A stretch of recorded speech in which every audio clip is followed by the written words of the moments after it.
کیوں آنکھ ملائی تھی، کیوں آگ لگا۔ اللہ تعالیٰ نے فرمایا کہ دونوں کو یہ اختیار ہے صلح کر لیں جب معاملات انبن ہو جائیں۔ دیکھیں، میں جو کپلز ہیں ان کے لیے ضرور یہ بات کہوں گا، شادی شدہ لائف تقریباً سب ان حالات سے گزرتے رہتے ہیں۔ مرد حضرات اپنی عورتوں کی شکایت لے کر آتے ہیں، عورتیں اپنے مردوں کی شکایت کرتی رہتی ہیں، سب کی لائف میں ہے۔ ہوتا کیا ہے، جب جھگڑے ہوتے ہیں تو لوگ یہ سمجھ لیتے ہیں یہ میری ہی زندگی میں ایسا کیوں ہو رہا ہے۔ تمہیں معلوم کہاں ہے کتنی زندگیوں میں کیا کیا ہو رہا ہے۔ ہاں، تقریباً سب کی زندگیوں میں یہ نشیب و فراز آتی ہیں۔ عورت کی فطرت ایسی ہے، میرے آقا صلی اللہ تعالیٰ علیہ وسلم نے کیا فرمایا جانتے ہیں؟ عورت ٹیڑھی پسلی سے بنی ہے، اس کو پورا سیدھا کرنے کی کوشش مت کرنا، ٹوٹ جائے گی۔ پورا سیدھا کرنے، بہت سارے مرد یہ سوچتے ہیں کہ میری عورت فرشتے کی طرح ہونی چاہیے، فرشتے کی طرح ہونی چاہیے۔ ایسا بھی تو نہیں ہوگا، وہ بھی عورت ہے، انسان ہے، اس کی بعض خطاؤں پر تم پردہ پوشی کرو، درگزر۔ بہت اعلیٰ درجے کے اگر گناہ کر رہی ہے، جیسے حرام اور کفر تک جانے کے مطلب تمہیں سختی کرنا حق بنتا ہے، لیکن صرف دال میں نمک کم تھا، چٹنی زیادہ ہو گئی، فلاں معاملات، روٹی آج نہیں بنی، ان معاملات میں گھر گرہستی کو ختم نہیں کیا جاتا۔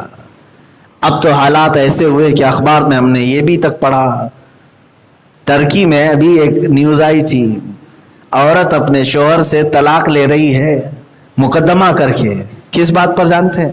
جج کے پاس وہ کہتی ہے کہ میرا مرد جو ہے ہاتھ سے کھانا کھاتا ہے، چمچ سے نہیں کھاتا۔ ان کے یہاں رواج ہے چمچ سے کھانے کا، عورت کہتی ہے بچپن سے ہم چمچ سے کھائیں، یہ چمچ سے نہیں کھاتا اس لیے میں طلاق لینا چاہتی ہوں۔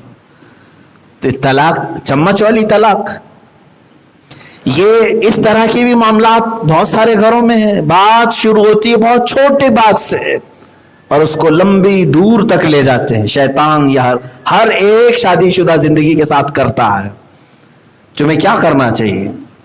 کیا کرنا چاہیے؟ جب کسی کی عورت زیادہ بولنے والی ہو تو تم یہ سوچتے ہو کہ میں خاموش بیٹھ کر کے ہار کیوں جاؤں، جواب پہ جواب دوں، اس کو شکست دے کر کے رہوں گا۔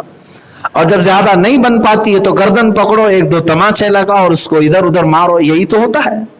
وہ بولتی جا رہی ہے، عورت یہ سوچتی ہے کہ کیا میں پڑھی لکھی نہیں ہوں، کیا میں جاہل ہوں، تیرے ہر جواب دے سکتی ہوں، وہ بھی جواب دینا چاہتی ہے۔ میرے عزیزو، تمہیں معلوم نہیں یہ گھر ہے، جنگ کا میدان تھوڑی نہ ہے۔ دونوں لوگ نکاح کیے ہیں، نہ کہ جہاد کا کانٹریکٹ کیے ہیں، ایک دوسرے اٹھا کر کے۔ ہاں، ان حالات میں دونوں کو یہ کہا گیا ہے، دو میں سے کوئی ایک عقل والا ہو تو اعوذ باللہ من الشیطان الرجیم کثرت سے پڑھنا شروع کرے اور وہاں سے ہٹ جائے، تھوڑی دیر کے لیے ہٹ جائے۔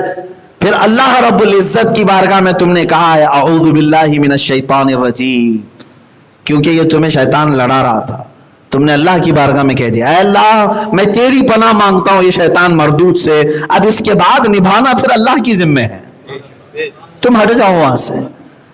مجھے شاید اس سے قبل ایک بات میں نے عرض کیا تھا، ایک حکیم صاحب نے علاج بھی فرمایا تھا، بہت اچھی بات تھی کہ ایک صاحب روز لڑتے تھے، گھر سے جاتے ڈیوٹی کر کے، اور اندر جو میم صاحبہ تھیں ان کی زبان کینچی سے بھی زیادہ تیز تھی، چلتی تو اتنی چلتی۔ ظاہر سی بات ہے نصیحت کتنی بھی ہم کریں، لوگ یہ سوچتے ہیں سب ہاں یہ نصیحت ہی ہے سب، پھر بھی ہمارا گھر نہیں چلتا ہے۔ وہ حکیم صاحب ہے، انہوں نے بتایا ہے، ہمارے پاس ایک صاحب آئے، کلائنٹ تھے، کہا روز جھگڑے ہوتے ہیں۔ اس حکیم صاحب نے کہا میرے پاس اس کی دوا ہے جھگڑے نہ ہو، وظیفہ نہیں، گولی ہے، دوا ہے۔ اس کی قیمت بھی بتائی، تقریباً 8-10 ہزار روپے کی یہ دوا ہے، 1 مہینے کا کورس ہے، کرو گے تو یہ سب ختم ہو جائے، یہ نفسیاتی علاج ہے۔ تو یہ دوا حکیم صاحب نے جب اس کو ایکسپلین کیا تو یہ صاحب بڑے پریشان تھے، انہوں نے کہا 10,000 کیا حضرت 50 بھی لے لو، ختم تو کرو، کوئی جو دوا ہے وہ دے تو۔ کہا ٹھیک ہے کل آؤ، میں دوا بنا کر کے رکھتا ہوں۔